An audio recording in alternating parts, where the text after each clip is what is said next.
Assalamualaikum warahmatullahi wabarakatuh. Selamat pagi, salam sejahtera buat kita semua. Di penayangan perdana ini, Ruang Novel akan membahas film Dong Hoa berjudul Throne of Steel, di mana dalam alur film ini kita ceritakan dalam versi novel.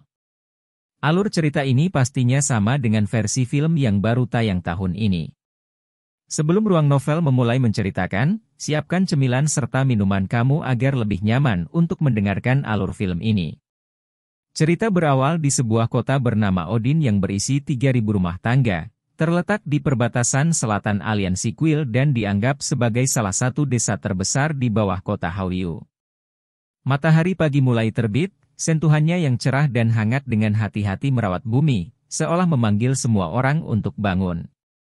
Pada saat ini, di pusat Odin, di sebuah bangunan 2 lantai yang relatif besar dengan luas lebih dari 1.000 meter persegi, sebuah pemeriksaan sedang berlangsung. Katakan padaku, mengapa kamu ingin menjadi ksatria? Suara yang kuat dan kuat, sedikit metalik, berdering. Untuk membela kemanusiaan, untuk membela yang baik hati, untuk membela aliansi Kuil, untuk membela keluarga kita. Suara-suara yang menjawab pertanyaan itu terdengar mudah dan terkoordinasi. Jelas, itu bukan pertama kalinya mereka mendapat jawaban atas pertanyaan ini. Bangunan berlantai 2 ini adalah Aula Kuil Ksatria Kota Odin, disingkat Aula Odin, tempat diseleksi calon anak-anak untuk menjalani pelatihan menjadi ksatria. Hari ini, lebih dari 30 anak mengikuti tes seleksi untuk menjadi squire paling dasar. Hanya setelah mereka menjadi squire barulah mereka dapat melanjutkan belajar dan berlatih di sana. Penguasa suara yang kuat adalah pria paruh baya yang tinggi dan kekar. Dia dipanggil Balza dan merupakan kepala guru ksatria dari Odin Hall. Kabarnya, ketika dia berada di masa jayanya, dia sangat dekat untuk menjadi ksatria sejati. Katakan padaku, apa standar seorang ksatria? Balza memelototi sekelompok anak-anak mulai dari 8 hingga 10 tahun. Sekali lagi, jawabannya terkoordinasi, kesederhanaan, kejujuran, kasih sayang, keberanian, keadilan, pengorbanan, kehormatan, ketekunan, cinta, dan keadilan. Balza mengangguk, puas, bagus, kalian semua di sini sudah berlatih selama 1 tahun, hari ini kita akan mengadakan ujian. Pengawal diklasifikasikan dari tingkat pertama hingga ke-10, sesuai dengan energi spiritual antara 10 dan 100.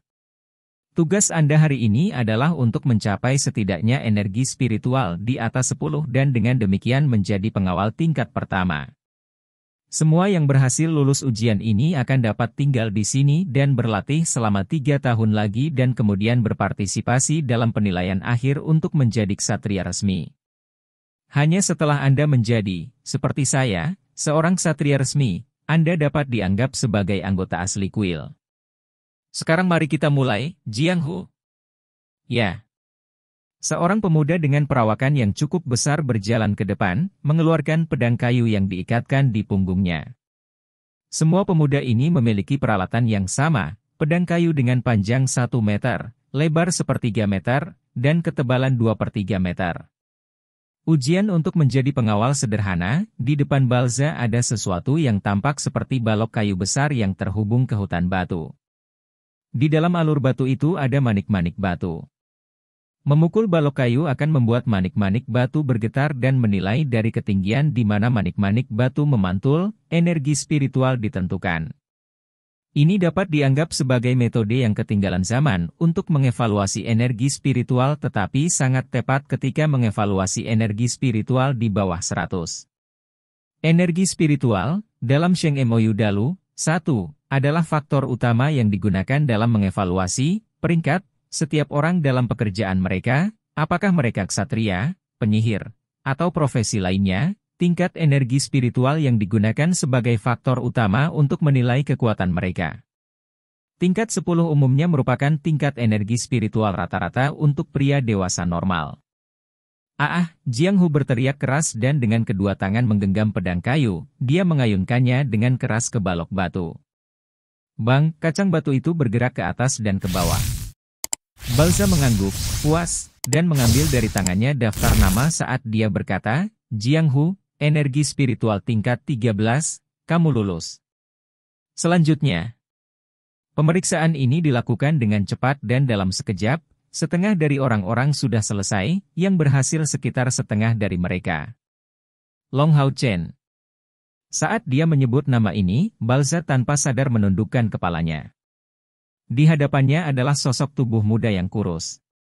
Anak laki-laki ini tampak sedikit kurang gizi dibandingkan dengan yang lain, dia cukup kurus tetapi memiliki wajah yang tampan. Dengan alis mata yang lentik alami, mata yang besar, bulu mata yang panjang, hidung yang mancung, kulit yang putih dan bibir yang tebal, meskipun usianya baru 8 atau 9 tahun, ia cukup cantik untuk membuat wanita iri padanya, terutama karena rambut hitamnya. Dikombinasikan dengan sepasang mata biru gelapnya. Jika dia melakukan cross-dress, dia akan menjadi kecantikan tingkat nasional. Long Hao Chen naik di depan Balza tetapi tidak mengeluarkan pedang kayunya seperti yang lain. Sebaliknya, dia meletakkan tangan kanannya di dadanya dan membungkuk, memberi hormat kepada Balza. Guru. Ekspresi serius Balza yang awalnya sedikit melunak. Dia mengangguk, berkata, "Awal." Ya. Menarik pedangnya, Long Hao Chen menarik napas dalam-dalam dan tiba-tiba mengayunkannya dengan kekuatan penuh dan mengenai balok batu. Dengan suara embusan, kacang batu memantul, tapi jelas tidak mencapai 10 kelulusan. Balza segera mengerutkan kening, tingkat energi spiritual 9, kamu tidak lulus. Dari kecepatan tebasan pedang Long Hao Chen yang dia lihat, dia bisa melihat bahwa Long Hao Chen benar-benar menggunakan seluruh kekuatannya dan habis-habisan. Tapi, dia masih belum bisa lulus ujian untuk menjadi pengawal. Wajah cantik Long Hao Chen menjadi memerah dan menatap Balza. Dia berkata dengan memohon, "Instruktur, saya. Balza sedikit menghela nafas dan berkata, "Turun." Long Hao Chen dengan bersemangat mengulangi, "Instruktur, beri saya kesempatan lagi. Aku pasti lulus." Balza merengut, berkata, "Tapi, itu tidak adil bagi yang lain yang tidak lulus." Long Hao Chen tiba-tiba terdiam tetapi tekad di matanya tetap ada. Balza memperhatikan ekspresi di matanya dan pada saat yang sama, dia hanya bisa menatap kosong ke arah Long Hao Chen. Apa itu? Kegigihan? Ketekunan yang dijelaskan dalam 10 standar ksatria.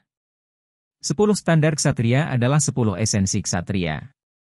Bahkan beberapa ksatria asli tidak dapat menampilkan beberapa dari 10 esensi ini, tetapi anak ini di depan mataku. Sementara Balza tenggelam dalam pikirannya, Long Hao Chen berbalik menghadap peserta ujian lainnya dan menggunakan nada yang sangat tulus terhadap orang-orang yang berlatih bersamanya selama setahun terakhir, menyatakan, "Saya mohon, beri saya kesempatan lagi." Saat dia memohon, dia tiba-tiba berlutut. Balza terperangah. Para pemuda juga terperangah. Untuk anak-anak ini yang berusia 8 hingga 9 tahun, pada dasarnya tidak mungkin untuk memahami mengapa Long Hao Chen begitu gigih. Mata Balza melebar, jika itu anak lain, dia akan percaya bahwa anak itu serakah atau pengecut, tapi itu tidak berlaku untuk Long Hao. Karena, meskipun Long Hao mungkin tampak kurus dan lemah, selama pelatihan tahun lalu, di antara semua anak, dia adalah yang paling rajin. Dia tidak hanya menyelesaikan pelatihan wajib setiap hari dengan sempurna, dia juga datang 1 jam lebih awal dan pergi 1 jam kemudian. Balza diikat sebagai ksatria standar peringkat 10 tetapi dia sudah menjadi instruktur selama 10 tahun dan Long Hao Chen adalah siswa paling rajin yang pernah dilihatnya. Anak laki-laki ini tidak pernah perlu diawasi dan tidak hanya berlatih keras setiap hari, tetapi juga baik kepada semua orang dan membantu sesama peserta pelatihan setiap kali mereka meminta bantuannya. Inilah juga mengapa ketika tiba di giliran Long Hao Chen, tatapan Balza menjadi lembut. Tetapi fakta bahwa Long Hao Chen tidak lulus ujian membuatnya terkejut. Jika anak yang rajin seperti itu tidak lulus ujian, satu-satunya penjelasan adalah dia tidak memiliki bakat. Note, Sheng Mou Dalu, nama daratan, hal yang berulang untuk menyebut sesuatu dalu nama tempat di mana cerita terjadi dalam novel Cina. Secara harfiah berarti benua ajaib. Part 2. Instruktur, biarkan dia dievaluasi sekali lagi. Orang yang mengatakan ini adalah Jiang Hu, yang pertama lulus ujian ini dan juga yang tertua di kelompok anak-anak ini. Ya. Instruktur, beri Hao Chen satu kesempatan lagi. Instruktur, Hao Chen bekerja setiap hari dengan ketekunan seperti itu, biarkan dia mencoba lagi. Pada saat ini, permohonan untuk Long Hao Chen datang dari hampir semua anak. Ini adalah hasil dari popularitasnya. Menambahkan bahwa mereka hanyalah sekelompok anak-anak yang tidak memiliki pengertian tentang hubungan minat, itu menunjukkan bahwa mereka hanya peduli padanya dan tidak memiliki tujuan tersembunyi. Suara Balza berdering, diam. Dan semua orang di aula menjadi tenang. Balza berkata, "Oke, aku akan memberinya kesempatan, tapi, agar ini adil, Long Hao Chen, pertama-tama kau harus mengalahkan Jiang Hu dalam duel 1 lawan 1. Hal yang sama berlaku untuk siapa saja yang gagal. Mereka yang dapat mengalahkan Jiang Hu dalam waktu 3 hari dari hari ini, saya akan membiarkan mereka dievaluasi lagi." Long Hao Chen sangat gembira, dia mengucapkan terima kasih kepada rekan-rekannya sebelum berbalik ke arah Balza. "Terima kasih instruktur." Melihat anak laki-laki yang menakjubkan dengan wajah cerah dan senyum murni, bahkan jika Balza adalah seorang laki-laki, dia tidak bisa menahan perasaan terkejut. Mengesampingkan Long Hao Chen, dia memandang Jiang Hu, dengan ringan berkata, "Pergi habis-habisan, atau aku akan membatalkan promosimu sebagai Night Squire, mengerti?" "Ya." Jiang Hu setuju. Saat dia mengeluarkan pedang kayu dari punggungnya, semua pemuda lainnya berhamburan, membuka jalan menuju area kosong. "Hao Chen, hati-hati, aku tidak akan menunjukkan belas kasihan." Jiang Hu melakukan penghormatan ksatria kepada Long Hao Chen, memegang pedang kayu. Long Hao Chen juga memberi hormat, "Jiang Brother, tolong." Jiang Hu mengeluarkan suara saat dia melangkah maju, tangannya di pedang kayunya, lurus ke arah Long Hao Chen dan membidik bahu kirinya. Long Hao Chen tampak sangat tenang, seolah-olah dia sedang mengamati dalam gerakan lambat. Sampai pedang kayu di tangan Jiang Hu terbelah setengah jarak di antara mereka, dia tidak bergerak. Menggerakkan pedang kayunya, dia mengayunkan bagian bawah pedang Jiang Hu. Dengan suara duh yang tenang, dalam situasi di mana energi spiritual Jiang Hu jauh lebih besar daripada Long Hao Chen, Jiang Hu tiba-tiba menjadi orang yang diayunkan. Melihat pukulan ini, mata instruktur Balza berkedip, menunjukkan keterkejutannya. Jiang Hu diayunkan, tapi reaksinya cepat. Dia membuat rotasi. Kekuatan bagian belakang pinggangnya menggerakkan kekuatan tangannya dan pedang kayu dari tangannya berputar sekali, memotong secara horizontal. Kemampuan beradaptasi Jiang Hu sangat brilian. Di usianya, fakta bahwa dia bisa memiliki tingkat penguasaan yang bagus itu cukup bagus. Namun, jawaban Long Hao Chen bahkan lebih mengejutkan. Pada saat Jiang Hu mengayunkan pedangnya, dia sudah maju ke depan. Jarak antara keduanya sudah cukup dekat dan dengan beberapa langkah, dia tiba di sisi Jiang Hu. Pada saat ini, tubuhnya berputar. Bagaimana dia berencana untuk menyerang? Keraguan muncul di benak Balza. Pedang kayu panjangnya 1 meter pada jarak sedekat itu, Long Hao Chen sama sekali tidak bisa menyerang secara terbuka. Tapi, pada saat ini, Long Hao Chen tiba-tiba meluncurkan serangan, menggunakan gagang pedang. Saat tubuhnya tenggelam ke bawah, secara bersamaan, gagang pedangnya naik, tepat di bawah tulang rusuk Jiang Hu, dan meskipun serangan dari Long Hao Chen ini tidak mengandung kekuatan, tubuh Jiang Hu masih jatuh dan kebetulan tersapu tepat di sebelah kayu Long Hao Chen. "Pedang! Berhenti!" teriak Balza. Mata Balza berkilat dan dia berkata dengan suara berat, "Saldo hilang, kalah karena terlalu banyak bergerak." "Jiang Hu, kamu kalah. Jika Long Hao Chen benar-benar menggunakan lebih banyak kekuatan, Anda akan berbaring di lantai sekarang." Jiang Hu dengan malu menggaruk kepalanya, "Hao Chen, kamu sangat licik." Long Hao Chen berdiri di atas pedangnya, meminta maaf menatap Jiang Hu karena dia tidak bisa dengan mudah berdiri teguh. Balza mengangguk ke arah Long Hao Chen, "Kamu bisa mencoba penilaian untuk kedua kalinya." Kembali sebelum tiang kayu, raut wajah Long Hao Chen berubah, menjadi lebih bermartabat. Raut wajah pemuda itu berubah, memberikan perasaan yang tidak biasa. Kedua tangan memegang pedang kayu, mata Long Hao Chen tampak mengesankan, tubuhnya tampak seperti sedang menghasilkan cahaya. Secara khusus, mata biru jernih ini terlihat tegas. Tiba-tiba, Long Hao Chen dengan ganas berbalik, memegang pedang kayunya, jauh lebih terobsesi daripada rekan-rekannya. Bang, manik-manik batu naik saat Hao Cheng ditolak oleh keterkejutan dan mundur selangkah. Pedang kayu di tangannya hampir jatuh, mengeluarkan sedikit darah. Energi spiritual 11, kamu lulus, kata Balza dengan suara kaget.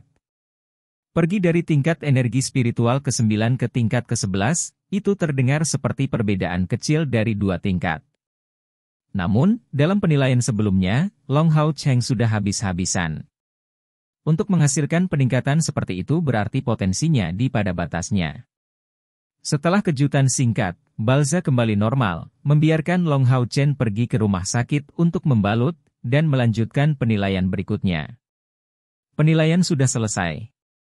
Yang gagal, jangan datang lagi besok. Mereka yang lulus akan ditugaskan ke instruktur baru besok.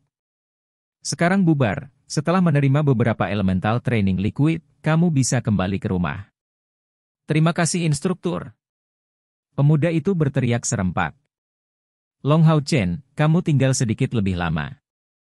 Para pemuda dengan riang pergi. Apakah mereka lulus atau tidak? Pada usia ini, mereka dengan mudah menemukan kegembiraan dan kebahagiaan.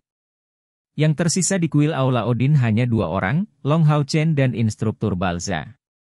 Hao Chen, katakan padaku, mengapa kamu memilih selama duelmu melawan Jiang Hu untuk menyerang dengan cara ini? Balza bertanya dengan serius.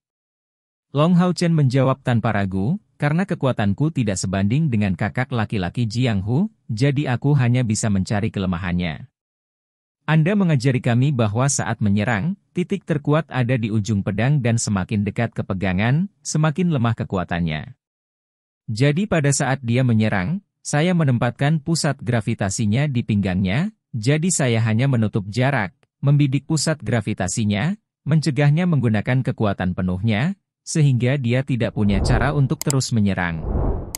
Mata Balza penuh dengan keterkejutan, jadi maksudmu, semua ini dicapai melalui pengamatan? Dia tidak pernah mengajari anak-anak ini bertarung karena usia mereka, yang terpenting adalah meletakkan fondasinya, dan bukan waktu sebenarnya yang dihabiskan untuk berlatih. Oke, kamu bisa pulang. Balza melambai. Ia merasa anak ini memiliki potensi yang tidak dimiliki anak-anak lain. Instruktur, bagian hari ini dari Elemental Training Liquid, mengenakan wajah cantik ini dan menunjukkan rasa malu, Long Hao Chen bertanya dengan ragu. Oh, pergi terima itu.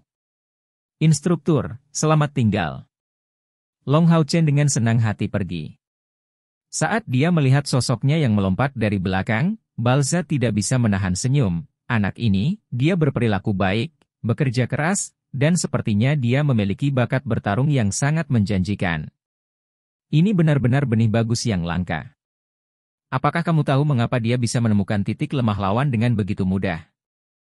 Pada saat ini, suara merdu yang sejuk dan cerah terdengar di sekitar Balza. Karena suara ini datang begitu tiba-tiba, Balza tiba-tiba ketakutan. Dia tidak tahu sejak kapan dia berada di sini, tetapi di sisi Balza ada orang paruh baya lainnya. Dia tampak berusia 30-an, mengenakan jubah sederhana dan polos, tetapi memiliki sepasang mata yang seterang bintang. Di kedalaman matanya tampak setitik kekecewaan, pancaran kenangan, serta rasa sakit yang bisa dirasakan oleh orang lain. Part 3. Senior, saya tidak tahu. Begitu dia melihat pria paruhbaya itu, Balza bergegas memberi hormat padanya. Orang paruhbaya ini datang beberapa hari sebelumnya ke Aula Odin, jadi dia tidak yakin dengan identitas dan keadaan pria paruhbaya ini, dan hanya tahu bahwa dia adalah sosok dari kelompok satria yang berasal dari kota Hawyu. Pria paruhbaya itu menoleh ke belakang, berkata dengan acuh tak acuh, itu karena kapasitas mentalnya berbeda dari orang biasa. Kalau tidak, bagaimana menurutmu dia bisa menunjukkan bakat semacam itu? Long Hao Chen senang, dengan berharga memegang gelas di tangannya dan dengan gembira berlari menuju rumahnya. Untuk anak-anak lain, cairan dalam botol ini hanyalah obat yang sulit diminum, tetapi baginya, itu sebenarnya alasan mengapa dia bergabung dengan kuil ksatria.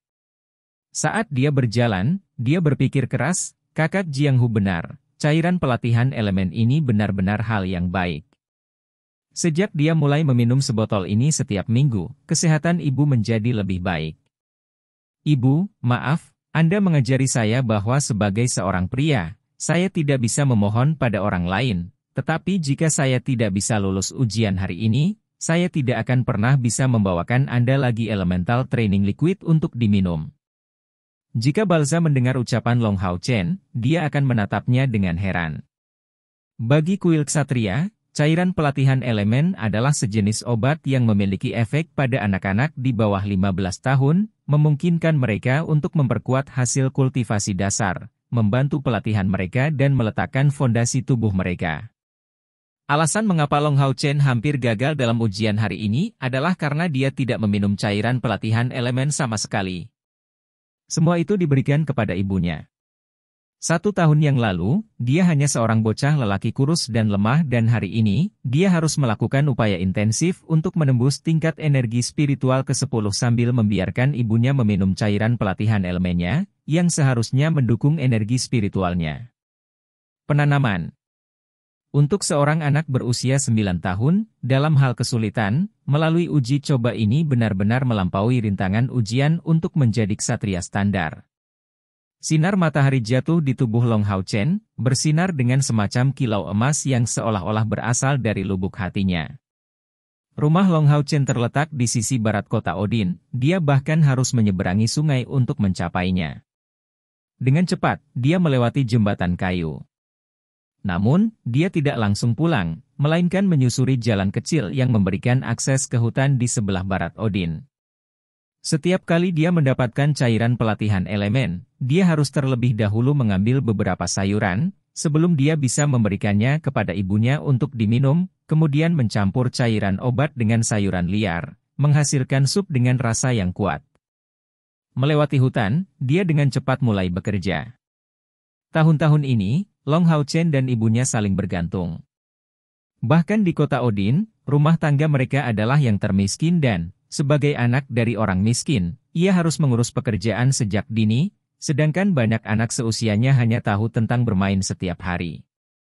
Di sisi lain, dia perlu membantu ibunya, membiarkan ibunya berbagi rasa sakitnya. Ibu dan anak hanya mengandalkan Ibu Bayu, yang memiliki penghasilan kecil dari menjahit beberapa pakaian setiap hari, untuk biaya hidup mereka, tetapi dia selalu merasa bahwa dia memiliki kehidupan yang bahagia. Setelah beberapa saat, beberapa herbal menumpuk. Long Hao Chen cukup akrab dengan mereka dan meskipun mereka hanya tumbuh-tumbuhan liar, rasanya tidak terlalu buruk. Dia mengetahui hal ini karena sejak masa bayinya, dia telah makan banyak dari mereka. Saat Long Hao Chen bersiap untuk mengemasi ini sebelum pulang, tiba-tiba, suara isapan bernada rendah mengejutkannya. Sebenarnya hutan ini tidak begitu damai, terkadang ada beberapa hewan liar di dalamnya. Long Hao Chen mendongak ke arah dia mendengar suara itu, melihat semacam bayangan samar dan kecil yang sepertinya jatuh.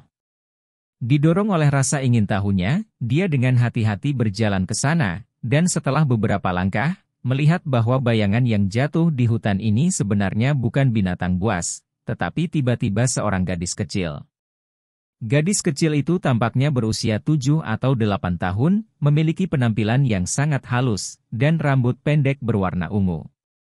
Pakaiannya rusak, darah keluar dari setidaknya 6 atau 7 tempat dari tubuhnya. Meskipun dia jatuh ke tanah, dia masih mempertahankan kesadarannya. Dia mencoba untuk bangun, tetapi tampaknya sangat sulit baginya. Long Hao Chen bergegas maju, mencoba membantunya bangun, bertanya dengan malu, "Bagaimana kabarmu?" Gadis kecil itu tampak terkejut dan tanpa sadar dia mundur, menatapnya dari samping. Pada saat ini, Long Hao Chen melihat penampilan gadis kecil itu. Banyak kotoran di pipinya yang indah, sudut mulutnya mengeluarkan seutas darah. Dia terlihat sangat malu, tetapi masih dengan mudah mengejutkan orang. Namun, kecantikannya berbeda dari Long Hao Chen. Tatapan Long Hao Chen lembut, memberi orang perasaan keintiman. Tapi meskipun gadis kecil ini masih muda, tatapannya tampak keras kepala dan dingin, dan saat dia tiba-tiba menatapnya, Long Hao Chen tidak bisa menahan diri untuk tidak menggigil. Melihat Long Hao Chen, gadis kecil itu tampak terkejut. Dia tidak tahu apakah itu karena kedekatannya dengan Long Hao Chen cukup baik, tapi dia dengan cepat menjadi tenang. "Apakah kamu baik-baik saja?" Long Hao Chen bertanya sekali lagi. Gadis kecil itu mengangkat tangan dengan enggan dan menulis sebaris kata, "Saya tidak bisa berbicara, orang jahat mengejar saya, mereka akan segera tiba. Kakak, selamatkan aku." Melihat kata-kata yang tertulis di depannya, Long Hao Chen terkejut, tetapi ketika dia membaca kata-kata terakhir yang dia tulis, beberapa garis hitam muncul di dahinya. "Itu saudara, bukan saudara perempuan." Setelah membela diri dengan satu kalimat, dengan nada tertekan, dia mengangkat gadis kecil itu, penuh kasih sayang. Karena dia lulus ujian ksatria, kekuatannya sudah pada tingkat orang dewasa, ditambah tubuh gadis kecil itu sangat ringan, jadi ketika memegangnya, dia tidak menganggapnya berat sama sekali. Setelah mengangkatnya, Long Hao Chen kembali ke tempat dia berada, menggunakan tali kasar untuk mengambil tumbuhan liar. Tetapi pada saat ini, gadis kecil itu dengan cemas menarik kerah kainnya. Long Hao Chen menatapnya, buru-buru menempatkannya di tanah, dan gadis kecil itu menulis dengan cepat di tanah, "Saya merasakan kehadiran mereka, mereka akan segera tiba, mereka dapat melacak aroma saya. Pergi dengan cepat, jika tidak maka akan terlalu terlambat." Alis Long Hao Chen berkerut, dan dia dengan tegas menggelengkan kepalanya, berkata, "Tidak mungkin. Sebagai seorang pria, aku harus melindungimu." Meskipun dia baru berusia 9 tahun, saat dia mengucapkan kata-kata ini, wajah kecilnya yang cantik mengandung resolusi yang luar biasa. "Aromamu?" Ekspresi di mata Long Hao Chen berubah. Dengan sangat cepat, dia mengekstrak beberapa bagian dari tumbuhan liar ini, menekannya dengan tangannya sebelum dengan cepat menggosokkannya ke tubuh gadis kecil itu dan juga tubuhnya. Setelah itu, dia berlari ke samping, membawanya ke semak-semak, dan menempatkannya dengan hati-hati di tengah semak-semak ini. Pada titik ini, dia berbaring tengkurap, menggunakan siku untuk menopang tubuhnya. Dia tidak menyadari bahwa pada saat dia melakukan ini, gadis kecil yang dia lindungi menatapnya dengan tatapan aneh, tanpa bergerak sama sekali. Saat Long Hao Chen baru saja selesai bersembunyi, dia mendengar suara dari luar, dan dari celah di antara semak-semak, dia diam-diam melihat mereka, melihat sekelompok pria berpakaian hitam. Sosok pria ini sangat tinggi, dan bahkan tersembunyi, mereka masih sedikit berbau amis. Di antara orang-orang ini, beberapa menghususkan diri dalam mencium bau. Mengapa jejak aroma berakhir di sini? Bagaimana jika gadis kecil ini meminta seseorang untuk menyelamatkannya? Suara serak yang tidak menyenangkan ini bergema di hutan.